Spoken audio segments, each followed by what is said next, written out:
그리스도라는 제목으로 오늘 은혜를 나누도록 하겠습니다. 왜 예수인가? 두 번째 시간이죠. 바쁘고 분주하고 코로나의 어려움과 또 사업과 직장의 여러 가지 환경의 어려움을 겪다 보면 신앙생활에 하다 보면 또 일과 어떤 사역에 치이다 보니까 우리는 본질을 잊고 살 때가 있습니다. 가장 중요한 본질, 핵심. 자, 그래서 우리는 단 몇 주간 동안에 본질에 집중하는 시간을 갖도록 하겠습니다. 지난 시간은 예수의 이름에 대해서 나누었고 오늘은 이어서 그리스도에 대해서 살펴보도록 하겠습니다. 우리가 보통 예수, 그리스도 이렇게 한 단어처럼 생각합니다. 예수님, 예수, 그리스도 똑같은 말 아니냐라고 하죠. 그런데 여러분, 그리스도는 예수를 지칭하는 또 하나의 새로운 이름입니다. 신약 성경에 보면 무려 500번 이상의 그리스도를 표현하고 있습니다. 그만큼 그 이름의 무게가 중요하기 때문이겠죠. 그래서 오늘 본문인 요한복음 1장 41절에도 그가 먼저 자기의 형제 시몬을 찾아 말하되 우리가 메시아를 만났다 하고 메시아는 번역하면 그리스도라.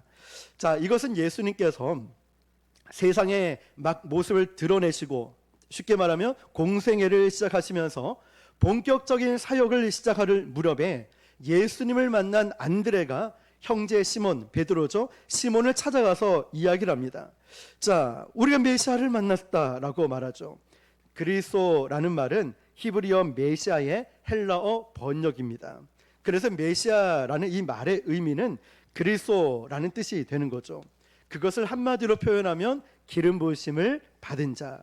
한번 정리를 해보면 그리스도, 메시아, 기름 부으심을 받은 자. 자, 똑같은 말이라는 거죠. 자, 어떤 특별한 사명을 위해서 구약시대 때는요 하나님께서 성별해서 세웠다라고 할 때 바로 기름 부으심을 받은 자라는 말을 사용합니다. 우리도 기도할 때 하나님 오늘 목사님에게 성령의 기름을 부어주십시오, 하나님 이런 일을 한 리더에게 기름을 부어주십시오라는 기도를 합니다. 하나님의 기름 부으심, 성령의 기름 부으심을 말하죠. 영어 성경을 보니까 우리가 메시아를 발견했다, 이 부분을 어떻게 표현하냐면 애타게 찾고 찾은 것을 발견했다라고 표현을 합니다. 우리가 메시아를 만났다, 발견했다는 애타게 찾고 찾은 것을 만났다라고 말을 하는 거죠. 안드레는 메시아를 찾고 있었습니다. 그런데 안드레뿐만 아니라요, 이 당시 많은 유대인들이 메시아를 찾고 있었습니다. 그들은 다윗의 시에서 보면 메시아가 다윗의 혈통으로 난다는 것을 알고 기대하고 있었고 구약 성경에도 보면 메시아가 올 것을 예언하고 있기 때문이죠.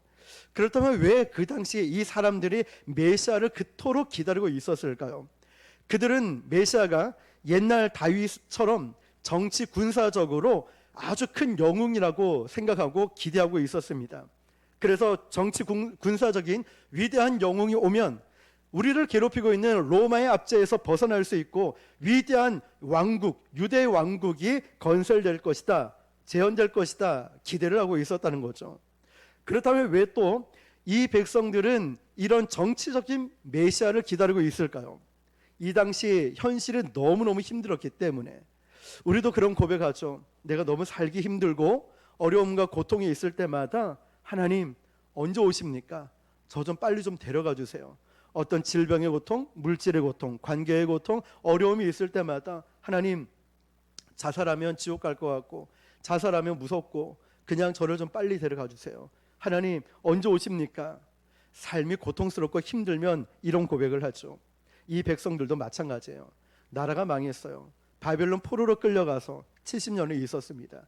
70년 후에 해방돼서 돌아왔는데 끊임없이 외세의 침략으로 계속되는 이 고통을 겪었다는 것이죠.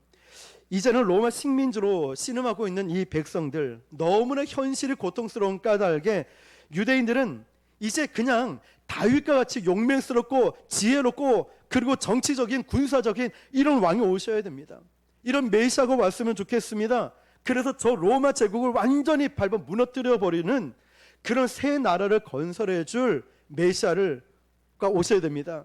그런 꿈과 기대를 갖고 있었습니다. 그런데 여러분, 예수님은 어떻습니까? 이 당시 유대인들이, 이 백성들이 기대하고 있는 정치 군사적 구세주 메시아가 아니었다는 거죠. 전혀 다른 모습으로 오셨습니다. 우리의 생각과 전혀 다른 모습. 사람들은 땅의 제국을 바꿀 정치적인 영웅을 바랬지만 주님께서는 전혀 다른 하나님 나라가 초점이었어요. 우리는 잘 먹고 잘 살고 이 땅에서의 행복이 목적이 될지 모르지만 주님께서는 하나님 나라의 초점을 갖고 계십니다. 그래서 예수님께서는 자신의 이름이 그리스도라고 밝히는 순간부터 제자들에게 정확하게 예수 그리스도가 어떤 메시아인지를 알려주었습니다. 그리스도는 무슨 뜻이라고요? 기름 부으심을 받은 자. 구약 성경을 보니까요, 기름 부으심, 이 의식을 행할 때 진짜로 기름을 부었습니다. 실제로 사람 머리 위에 기름을 부었다는 거죠. 이 뜻이 뭐냐면 앞으로 이 사람은 하나님 앞에서 특별하게 이 사명을 위해서 구별된 자로 따로 세울 것이다, 이 의미를 나타내는 거죠.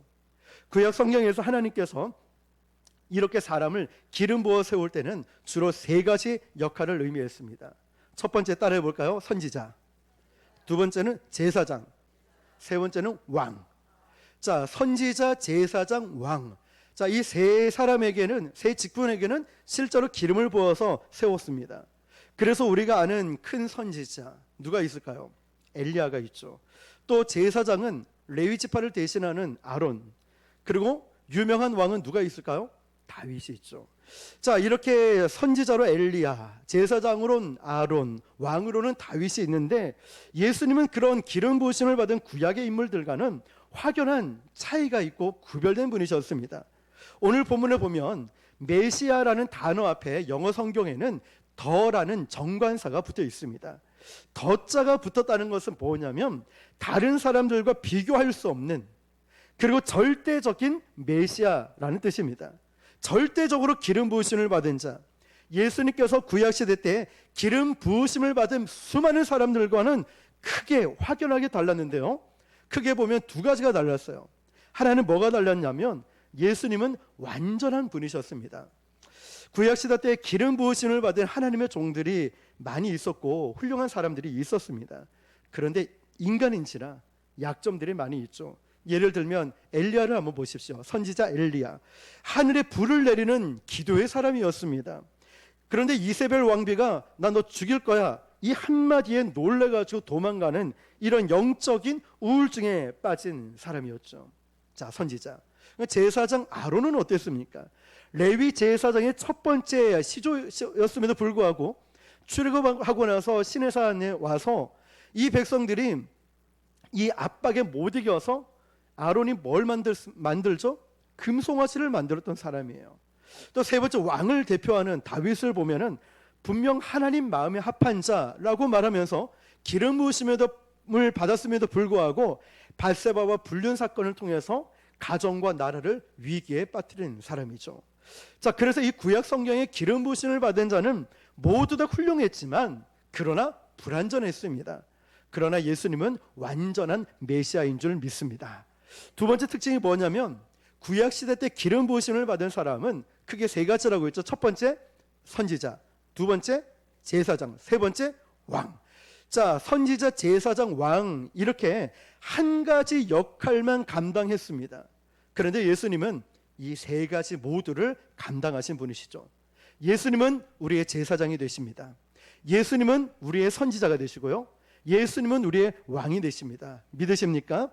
그래서 우리가 예수님을 그리스도의 기름 부으심을 받은 자로 선포할 때는 바로 그분이 나의 선지자고 나의 제사장이고 나의 왕이십니다, 이 고백이 들어있는 것입니다.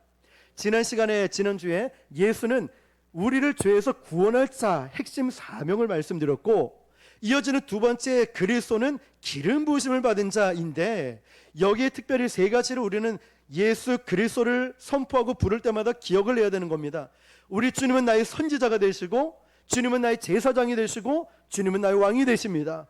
자, 이런 걸 내포해 있음을 기억하고 우리는 주님의 이름을 부른다는 거죠. 자, 그러면 이 선지자가 무슨 뜻일까요? 히브리어로 하나님의 입이라는 뜻이에요. 선지자가 히브리어로 무슨 뜻이라고요?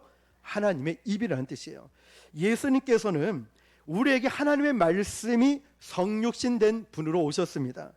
그럼 구약에 있는 선지자들과 무엇이 다르냐면, 구약의 선지자들은 하나님의 대변인이기 때문에, 하나님의 입이기 때문에 항상 말씀을 전할 때 어떻게 할까요? 여호와께서 말씀하시기를. 그렇죠? 선지자들은 여호와께서 말씀하시기를. 자, 그러면 차이점이 뭘까요? 예수님은 뭐라고 말씀하셨냐면 내가 너희에게 말하노니. 자, 이 차이인 거예요. 선지자들은 여호와께서 말씀하시고, 그리고 예수님은 내가 너희에게 말하노니. 왜냐하면 예수님은 대변인이 필요 없으신 분이십니다. 예수님 자신이 하나님이시기 때문이죠. 그래서 예수님은 말씀을 대변할 필요 없이 그대로 떨어지는 하나님의 말씀이기 때문에 그 권위와 파워에 있어서는 이전 선지자들과는 전혀 비교가 되지 않는 거예요. 어디서 듣고 얘기하는 것과 내가 직접 선포하는 것은 그 파워, 권능, 능력이 다르다는 것이죠. 예수님은 말씀하십니다. 물이 변해 포도주가 되고, 예수님이 말씀하시면 죽은 나사로가 살아나고, 예수님이 말씀하시면 바디메오가 눈을 뜨고, 예수님이 말씀하시면 마귀가 쫓겨가고, 예수님이 말씀하시면 거친 파도가 잠잠해지고, 이처럼 예수님 말씀에는 능력의 말씀임을 믿으시길 바랍니다. 예수님이 말씀하시면 모든 것이 결정되는 것입니다. 그래서 찬양을 부를 때 예수님 예수님 나에게도 말씀하셔서 새롭게 변화시켜 주소서, 이 찬양을 부르는데 눈물이 막 쏟아질 때가 있어요. 왜인지 아십니까? 나에게 말씀해 달라고. 우리 주님이 말씀하시면 쉼표가 아니에요. 우리 주님이 말씀하시면 마침표예요. 무슨 말일까요? 주님 말씀이 곧 해답이고 주님 말씀이 이루어지고 주님 말씀이 능력이기 때문에 마침표라는 거예요. 예수님이 말씀하시고 부연 설명할 필요가 없는 거예요. 마침표니까요. 그렇죠?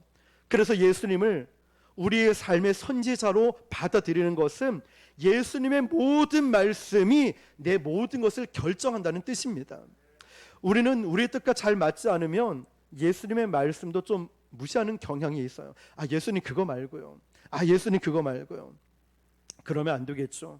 우리가 그리스도라고 고백할 때는 예수님의 말씀이 내 인생의 마침표입니다. 그대로 받아들이는 것입니다. 할렐루야. 주님이 말씀하시면, 주님이 나에게 말씀하시면 내 뜻, 내 생각, 내 경험, 방법 달라도 마침표 그대로 이루어짐을 믿으시길 축복합니다. 두 번째, 제사장을 이야기하죠. 제사장은요, 하나님과 사람 사이를 연결시켜주는 중보자입니다. 주님은 이렇게 말씀하시죠. 내가 곧 길이요 진리요 생명이니 나로 말미암지 않고는 아버지께로 올 자가 없느니라. 영어 성경에 보면 I'm the way라고 되어 있어요. 내가 곧 길이요, the way, 정관에서 더가 붙었다는 거죠. 절대 유일한 길이라는 거예요. 다른 길은 없다는 거예요. 예수님 외에 아버지께로 갈 자가 없다고 했습니다. 그리스도이신 예수님은 우리의 제사장이 되십니다. 구약의 제사장은 어린 양을 죽여서 희생 제물로 드렸죠. 그러나 예수님은요, 제사장이시면서 직접 희생 제물이 되셔서 십자가에서 저와 여러분을 위해서 돌아가셨습니다. 그 보혈의 은혜를 통하여서 하나님과 나 사이의 모든 간격이 메꾸어지고 하나님과 나와의 길이 연결된 것입니다. 예수님이 죽으심으로 말이죠. 다른 길은 없다는 것이죠. 우리가 예수님 이름을 지난 시간 말씀처럼 자기 백성을 죄에서 구원할 자라고 나누었습니다. 그리고 그것이 십자가에서 이루어졌고, 우리는 예수 이름을 선포할 때마다 그 이름 안에 담겨져 있는 보혈의 은혜, 보혈의 능력, 하나님의 그 능력과 권세를 우리는 선포하는 것입니다. 그러므로 예수의 이름은 아무것도 아닌 그냥 장난삼아 아니면 습관적으로 부르는 것이 아니라, 우리는 예수 이름을 부를 때마다 보혈의 은혜가 있고 보혈의 능력이 있으며 예수 그리스도를 선포할 때마다 바로 우리를 제사장이고 선지자이고 왕이신 그 예수의 권세가 있음을 믿으시길 축복합니다. 세 번째가 이 왕이었다고 했죠. 예수님을 믿기 전에 우리는 어둠 나라의 시민이었습니다. 그런데 예수님을 나의 구주로 믿는 순간에 우리의 시민권은 하늘나라의 시민권으로 바뀌었어요. 그러면 누구의 지배를 받죠? 하나님의 지배를 받았어요. 왕 대신 예수님, 하나님의 다스림을 받으며 살아가야 됩니다. 그래서 그리스도를 내 인생의 왕으로 고백할 때는 이제는 내 삶의 일부가 아니라 모든 영역에서 왕 대신 예수님의 다스림을 받는 것입니다. 부부관계도 마찬가지로 자녀 교육에서도 재정에서도 사업에서도 예수님을 왕으로 모시고 왕 대신 예수님을 다스림을 받는 것입니다. 왜 그럴까요? 그렇지 않으면 왕 대신 예수 그리스도를 통해서 올 수 있는 하나님의 모든 약속, 모든 축복을 받을 수 없기 때문에, 그래서 왕 대신 예수님의 다스림을 받는 거예요. 교회의 왕 되신 분은 예수님이십니다. 이 목사가 아닙니다. 예수님이셔요. 그럼 어떻게 북옥순복음교회, 이 땅의 교회는 어떻게 이끌어 가야 될까요? 왕 되신 예수님의 다스림을 받는 거예요. 구석구석, 목사인 저도, 장로님도, 안수 집사님, 권사님, 집사님, 셀자, 우리 모두도 예수님의 다스림을 받는 거예요. 우리 교회의 주인은 왕 되신 예수님, 예수님이 우리 교회를 다스리십니다. 이걸 선포하는 것입니다. 기름 부으심을 받은 그리스도께서는 세 가지, 우리의 선지자가 되시고 제사장이 되시고 왕이 되십니다. 그런데 추가로 이제 더 중요한 게 뭐냐면, 예수님께서 자신을 그리스도임을 밝히는 순간에 예수님의 핵심 사명인 우리 죄값을 대신 치러주시는 중보자로서의 사명을 분명히 해주셨습니다. 마태복음 16장 16절 보면 시몬 베드로가 대답하여 이르되 주는 그리스도시요 살아계신 하나님의 아들이시니이다.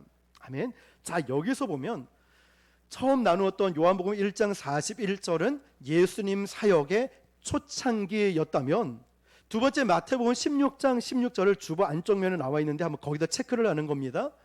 두 번째 마태복음 16장 16절은 예수님의 3차 사역, 갈릴리 사역의 한참일 때, 예수님 사역 인기가 절정일 때 제자들에게 주신 말씀인 거예요. 시몬 베드로가 대답하여 이르되 주는 그리스도시요 살아계신 하나님의 아들이시니다. 예수님 사역의 절정에 왔을 때 이런 고백이 있던 거죠. 지금 예수님은요, 전국에서 예수님을 모르는 사람이 없었어요. 귀머거리가 귀가 열리고, 그리고 벙어리가 말을 하고, 소경이 눈을 뜨고 귀신을 쫓아나고, 오병이어의 기적을 통하여 5,000명을 먹이고도 남는 놀라운 기적이 일어나니 온 사방에 소문이 다 난 거예요. 산상수훈 같은 놀라운 설교도 듣고 있는 거죠. 그래서 예수님께서 제자들에게 숨을 한번 추스리면서 따로 이렇게 물어보십니다. 얘들아, 사람들이 나를 누구라고 하느냐? 사람들이 나를 누구라 하느냐? 예수님이 이 질문을 하는 데는 분명한 이유가 있겠죠. 우리가 예수님을 누구로 보느냐에 따라서 우리의 신앙의 방향이 결정돼요. 예수님을 어떤 교육적인, 예수님은 어떤 복을 주시는, 예수님은 어떤 물질, 건강, 어떤 정치적인, 그러면 우리는 거기 방향으로 가게 돼요. 그러나 예수님을 나의 구원자로 믿는 사람은 신앙의 십자가의 길이 딱 정해져 있는 거죠. 예수님께서 오늘 제자들에게 사람들이 나를 누구라고 하느냐, 그 말이 뭘까요? 사람들이 나의 핵심 사명에 대해, 나의 존재 이유에 대해서 뭐라고 하느냐라고 물어보고 있는 거예요. 이 질문에 대해서 제자들은요, 그 당시 사람들이 가지고 있던 예수님에 대한 생각들을 정리를 해가지고 이렇게 얘기를 합니다. 라비오, 예수님, 어떤 사람은 당신을 세례 요한이라고 합니다. 어떤 사람은 불같은 선지자라고도 합니다. 어떤 사람은 엘리야라고도 하고, 어떤 사람은 선지자 중에 한 사람이다라고 말을 합니다. 자, 그래서 예수님은 그 말을 다 듣고 난 다음에 그래, 알았어. 그러면 너는 나를 누구라 하냐? 주님이 물으시는 거예요. 다른 사람은 그래 그렇다 치고 너는 나를 누구라 하느냐? 제자들이 깜짝 놀란 거예요. 여러분, 오늘 주님께서 그래 알았어, 세상에서는 예수님을 나를 어떻게 말하는지 난 알겠어. 그래, 오케이. 그러면 너는 나를 누구라고 말하느냐? 물으시는 거예요. 여러분, 뭐라고 대답하시겠습니까? 너는 나를 누구로 하느냐 물으셨을 때 뭐라고 하실까요? 제자들은 깜짝 놀란 거예요. 사람들이 나를 누구로 하느냐, 그 다음에 너희는 나를 누구로 하느냐. 혹시 너희들도 저 사람들이 이러쿵 저러쿵 하는 거에 영향을 받아서 나를 그런 시각으로 보고 있는 거 아니야? 너희도 혹시 나에 대해서 정확히 모르고 있는 거 아니야? 너희도 혹시 내 사명이 무엇인지 모르고 따라다니는 거 아니니? 여러분, 이것 때문에 물어보는 거예요. 정말 예수님의 핵심 사명을 모르면 큰일 나거든요. 큰일 납니다. 3년 동안 동고동락한 그 누구보다도 예수님 가까이에서 본 제자들이 예수님의 핵심 사명을 무엇인지 모르고 따라다니다니요, 큰일 나죠. 왜 그럴까요? 이 제자들이 나중에 교회의 지도자들이 되고 이 제자들의 예수님의 복음을 전파해야 되는데, 아니 예수님이 하시는 그 핵심 사명을 모른다니 큰일 나죠. 지금도 그렇습니다. 여러분, 세상 사람들은 교회에 대해서, 예수님에 대해서 이러쿵 저러쿵 말할 수 있어요. 그런데 그게 중요한 게 아니라, 교회 지도자라고 하면, 교회 목사라고 하면, 교회 장로님, 셀 리더, 교사, 어쨌든 교회의 머리라고 하면은 교회의 머리 대신 예수님의 핵심 사명이 무엇인지를 정확하게 알아야 되는 겁니다. 믿으십니까? 그렇지 않으면 우리는 세상을, 이 교회를 비뚤어진 시각으로 잘못 이끌어 갈 수 있다는 거예요. 정말 중요한 말씀이죠. 말씀을 준비하면서 제가 교회를 개척하게 된 결정적인 말씀이 기억나더라고요. 마가복음 1장 38절에 가자, 제자들이 예수님을 찾아왔어요. 왜냐? 병든 자 고치고 기적을 행하니까 온 동네 사람들이 예수님을 찾아왔어요. 병을 고쳐달라. 그러니까 예수님이 기도를 하시고 일어나시더니 동문 서답을 하죠. 제자들은 저 사람들이 예수를 찾나이다. 예수님이 기도하고 일어나서 가자, 다른 마을로 가자, 내가 다른 마을에 가서 전도하리니 내가 이를 위하여 왔노라 하시니라. 주님의 정확한 사명, 핵심 사명을 받았어요. 그래서 이전 교회는 그 핵심 사명을 교회 앞에다가 늘 붙여놨었어요. 전도, 복음, 선교, 구제, 영혼 구원하는 게 예수님의 핵심 사명이게, 그것 때문에 개척했고 그것 때문에 늘 다른 데 한눈 팔지 않고 그렇게 사역을 해왔다는 거죠. 우리 교회는 그렇게 세워진 교회이고, 우리 교회는 앞으로도 그 변질되지 않으려고 발버둥치며 그 본질에 집중하는 교회가 될 것입니다. 여러분, 제자들은 예수님의 정곡을 찌르는 질문, 그래 알았어, 너희들은 나를 누구라고 말하냐, 너희들은 나를 뭐라고 말하느냐, 이 말에 제자들은 갑자기 말 못하고 머뭇거리는 거예요. 어쩌면 저처럼, 어쩌면 우리처럼 오늘 주님이 저와 여러분에게 부르실 때 예수님 뭐라고 하더라, 이게 아니라 정확하게 말할 수 있어야 되는데, 나서기 좋아하는 베드로는 이렇게 얘기한 거예요. 오늘 본문처럼 주는 그리스도시요 살아계신 하나님의 아들이시니이다. 이게 엄청난 고백인지 베드로는 몰랐습니다. 교회의 초석을 놓는 역사적인 고백이었거든요. 여기서도 잘 보면요, 그냥 기름 부으심을 받은 자가 아니라 예수님은 절대적인 기름 부으심을 받은 자이죠. 그래서 그 옆에 주는 그리스도시요 살아계신 하나님의 아들이라고 붙어 있습니다. 예수님은 구약에 나오는 기름 부으심을 받은 사람 중에 한 사람이 아니라, 예수님은 절대적인, 그리고 기름 부으심을 받았던 사람이 이 기름 부으심을 받은 그 길을 예비하고 있는 바로 그 대상 주인공이 바로 예수님이셨다는 거죠. 이 고백은요, 아무나 할 수 있는 고백이 아닙니다. 예수님께서는 그 다음 본문에 보면 깜짝 놀라서 말씀하시는데 이런 격입니다. 학교에서 선생님이 쟤는 공부를 잘 못하니까 대답 잘 못할 거야 라고 질문을 했는데, 뜻밖의 얘가 문제도 잘 풀고 대답을 잘해버리는 거예요. 그 선생님이 깜짝 놀라서 너 무슨 일이 있었어? 왜 그래? 이런 것처럼, 이 사실을 내게 알게 한 이는 바로 하나님 아버지구나. 쉽게 말하면, 베드로, 네 머리로는 도저히 그런 말 할 수 없는데 하나님 아버지의 감동으로 네가 이 대답을 할 수 있구나 말씀하시는 거예요. 지금도 그렇습니다. 우리가 예수를 그리스도로 고백할 수 있는 것은 우리의 지정의, 우리 힘으로 할 수 있는 게 아닙니다. 하나님께서 저와 여러분의 마음을 움직이는 거예요. 하나님께서 저와 여러분의 마음을 감동시켜 주시고, 어떤 때는 그 감동 때문에 가슴을 치고, 어떤 때는 막 무릎 꿇고 기도하고 눈물을 펑펑 쏟아내고, 어떤 때는 막 시키지도 않았는데 일어서서 찬양하고, 오라 소리도 안 했는데 새벽 기도 오기 시작하고, 예배의 자리에 그냥 앉아있기 시작하고, 어떤 때 정말 말도 안 했는데 헌신하기 시작하고 기도하기 시작하고, 하나님이 그 마음에 감동을 주시는 거예요. 그분에게 내 삶을 드리지 않고서는 견딜 수가 없는 거예요. 그리고 예수님께서 진짜 그리스도의 사명이 무엇인지를 이어지는 21절에 이렇게 설명해 주십니다. 이때로부터 예수 그리스도께서 자기가 예루살렘에 올라가 장로들과 대제사장들과 서기관들에게 만나 고난을 받고 죽임을 당하고 제3일에 살아나야 할 것을 제자들에게 비로소 나타내시니. 아멘. 자, 이때부터 예수님의 이름이 예수 그리스도라고 소개가 됩니다. 중요한 말씀이죠. 그러면서 십자가 사건이 앞으로 본격적으로 어떻게 이어지는지, 십자가에서 죽으시고 부활하시고 구원을 이루시는 것이 예수님의 핵심 사명임을 알려주고 있습니다. 마지막으로 누가복음 24장 26절을 보니까요, 그리스도가 이런 고난을 받고 자기의 영광에 들어가야 할 것이 아니냐 하시고. 아멘.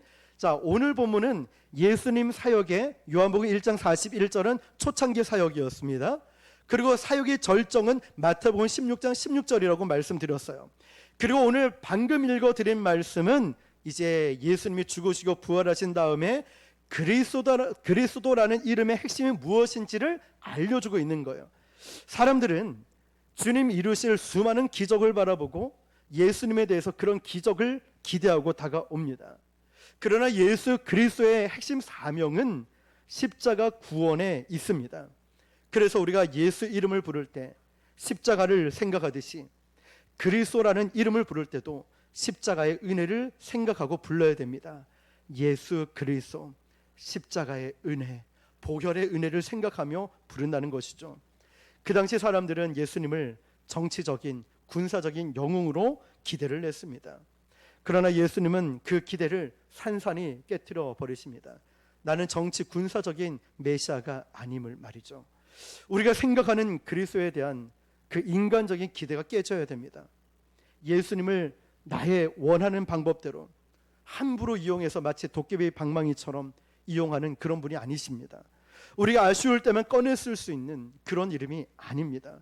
물론 예수님은 우리의 병도 고쳐주시고 필요를 채워주시고 사업의 길도 열어주십니다. 그러나 우리의 핵심 문제인 죄의 문제가 해결되지 않고는 예수님은 우리의 삶을 도와주실 수가 없는 거예요. 그래서 십자가 복음을 제대로 접할 때 우리 인생이 바뀌는 거예요. 십자가 복음을 내가 정확하게 깨달을 때 우리 가정이 바뀌고 나라가 바뀌는 겁니다. 그러므로 우리는 다시 돌아가야 할 길은 다른 곳이 아니라 바로 십자가로 돌아가는 거예요. 예수 그리스도, 이 본질로 우리가 돌아가야 되는 줄 믿습니다. 다른 곳이 아니에요. 교회가 이 본질이 약해지면 세속화되어 버리고, 교회가 어려움을 겪고 힘든 일을 겪는 이유가 무엇입니까? 본질에 집중하지 않고 비본질에 집중하니까. 여러분, 그리고 마지막으로 그리스도 이름에는 또 하나의 큰 의미가 있어요. 오늘 제목처럼 그리스도, 바로 기름 부으심을 받은 자이죠. 성령의 기름 부으심이라는 거예요. 신구약 성경을 보면요, 기름 부으심을 이야기할 때 꼭 성령의 임재를 붙여서 이야기해요. 그래서 우리는 그리스도의 이름을 부를 때 무엇을 생각해야 되냐면 예수 이름에 가득한 성령의 임재를 이야기하는 거예요. 성령의 임재.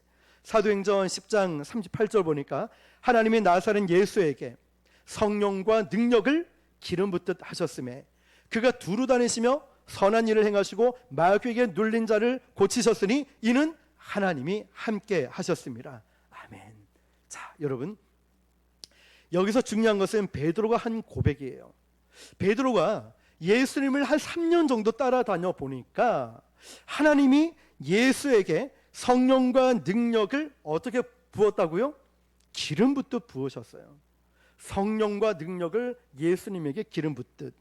그런데 여러분, 이 사도행전 10장 38절 보면 하나님이 예수에게 이게 아니라 그 앞에 한 지명이 붙어 있어요. 어딜까요? 나사렛. 하나님이 나사렛 예수에게. 나사렛이라는 동네는요, 별 볼 일 없는 시골 촌이었습니다. 그래서 그런 나사렛에서 무슨 선한 것이 날 수 있겠느냐, 이런 말도 했죠. 시골 촌뜨기, 아무것도 없는 연약한 비좁은 별로 좋지 않은 이미지가 있죠. 그럼에도 불구하고 그곳에서 난 예수지만 하나님이 성령과 능력을 어떻게 해요? 기름 붓듯 부으니까 엄청난 일들이 일어났다는 거예요. 사랑하는 성도 여러분, 나는 가진 거 없고 연약하고 부족한 상태에 있다 할지라도 하나님이 나에게 성령과 능력을 어떻게 해요? 기름 붓듯 부으면 놀라운 역사가 나타남을 믿으시길 바랍니다. 수제자 베드로는 분명히 나사렛이라는 별 볼 일 없는 동네 시골이었는데 예수님에게 성령과 능력이 부어주니까 얼마나 엄청난 일이 일어나는지 3년 동안 옆에서 지켜본 거예요. 예수님이 인간의 육체를 입고 이 땅에 오셨지만 하늘의 능력으로 충만한 분이셨어요. 기름 부으심이 충만했어요. 그래서 예수님은 어떠한 상황에도, 어떠한 난관이 와도, 어떤 마음이 무너져도, 절망과 좌절이 있어도 패닉하지 않으셨어요. 시험 들지 않으셨어요. 성경에 예수님이 시험 들었다 표현이 있습니까? 성경에 예수님이 좌절하고 절망하고 낙심하고 있습니까? 아니죠. 왜 그럴까요? 어떤 권력과 권세 앞에서도 예수님은 굴복하지 않으셨습니다. 왜 그럴까요? 하나님이 그 나사렛 예수에게 성령과 능력을 기름부터 부으셨기 때문에 끊임없이 능력을 부어주시니까,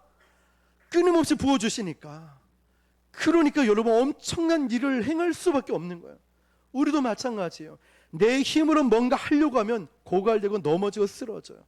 그러나 주가 주신 힘으로, 주가 주신 능력으로, 주가 주신 힘으로 우리가 감당하는 것입니다.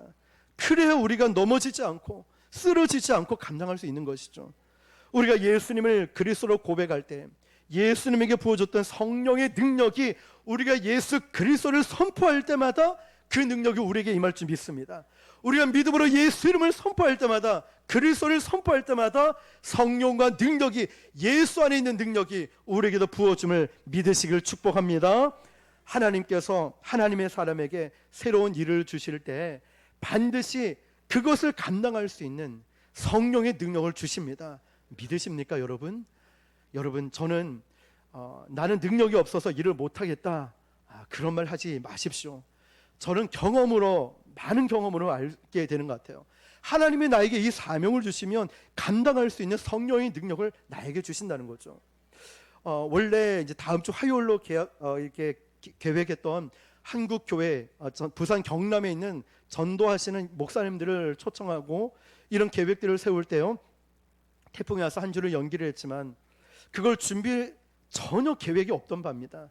우리 교회 중보기도팀 저녁 시간에 이제 모임을 하는데 어떻게 하면 불을 붙일까요? 기도하는 가운데 동력자들을 생각나고, 열심히 전도하시는 분들은 기도도 얼마나 뜨겁게 하는지 몰라요.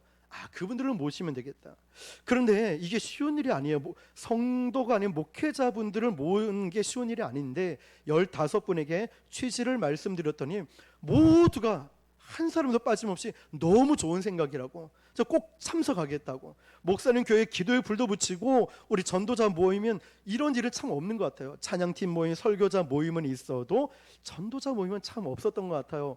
그래서 부산 경남에 있는 분들을 연락하니까 30 몇 개 교회에 40여 명의 목회자들이 한 걸음에 양산, 울산, 언양, 저 김해, 장류, 진해, 마산까지 오신다는 거예요. 저는 그 말씀을 준비하면서 그 과정이 생각이 나는 거예요. 문자 한 통에 이렇게 바로 반응이 오고 올 수 있는 게 뭘까? 제가 뛰어나고 능력이 있어서가 아니라 하나님이 감동을 주시고 일을 하실 때는 일이 이렇게 진행이 되는구나 라는 생각이 들었어요. 여러분, 우리가 이런 거예요. 항상 겸손함으로 내가 어떤 일을 하더라도 하나님을 더 의지하고 순종하면 거기에 맞는 능력을 우리에게 부어주심을 여러분 꼭 믿으시길 축복합니다. 그래서 겸손한 마음으로 예수 그리스도의 이름을 부르는 자에게는 바로 이런 성령의 능력이 임할 것입니다. 왜냐하면 그리스도라는 이름은 기름 부으심이 가득한 이름이거든요. 성령의 능력으로 충만하셨던 예수님은 가는 곳마다 마귀에게 눌린 자들을 고치셨다라고 했어요.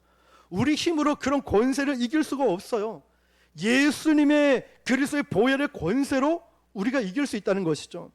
여러분이 그리스도의 이름을 가지고 곳곳에 다니면서 어둠의 권세를 쫓아낼 수 있습니다. 믿으십니까?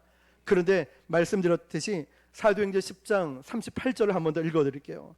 하나님이 나사렛 예수에게 성령과 능력을 기름 붓듯 하셨음에 그가 두루다니며 선한 일을 행하시고 마귀에게 눌린 모든 사람을 고치셨으니, 그 다음에 뭐라고 되어 있을까요? 이는 하나님이 함께 하셨습니다. 할렐루야. 이는 하나님이 함께 하셨습니다. 예수 그리스도가 행하시는 모든 기적, 모든 능력의 비밀은 하나님의 함께 하심이었습니다. 여러분, 저는 저와 여러분들이 이제 맹목적으로 그냥 예수님의 이름이니까 예수 그리스도라고 불렀다면 이제는 알아야죠. 예수님은 우리를 죄에서 구원할 자, 그리스도, 기름 부으심을 받은 자. 기름 부으심에는 선지자, 제사장, 왕이 있었고 예수님은 이 세 가지를 다 갖고 계신 분이시고 또 예수님의 통치를 받는데 그리스도 안에 있는 성령의 기름 부으심이 우리가 그 이름을 부를 때마다 우리에게 임함을 믿으시길 바랍니다. 그게 가능할 수 있었던 근본적인 이유는 하나님이 우리와 함께 하시기 때문입니다. 그래서 우리가 어디로 가든지 우리는 승리할 수 있는 거예요. 예수 그리스도께서 기름 부으심을 받은 자이고 기름 부으심을 받은 메시아가 얼마나 이 땅에서 풍성한 사역을 감당하셨습니까? 그 능력의 비결은 하나님이 함께 하심이었습니다. 오늘 저와 여러분도 다시 한번 예수 그리스도의 이름을 부르고 그 이름을 높이고 그 이름을 사랑하고 그 이름을 선포할 때마다 우리에게 승리가 보장되어 있고 그 이름을 선포할 때마다 내 마음을 사로잡고 있는 더러운 악한 마귀도 떠나가고 나에게 평안이 오고 기쁨이 넘쳐나고 즐거움이 넘쳐나고 승리가 넘쳐나는 그 이름, 능력이, 역사가 우리 가운데 나타나게 될 줄 믿습니다. 그 비결은 하나님이 나와 함께 하시기 때문입니다. 오늘도 그 이름을 사랑하고 높이시는 저와 여러분 되시기를 주님의 이름으로 축원합니다.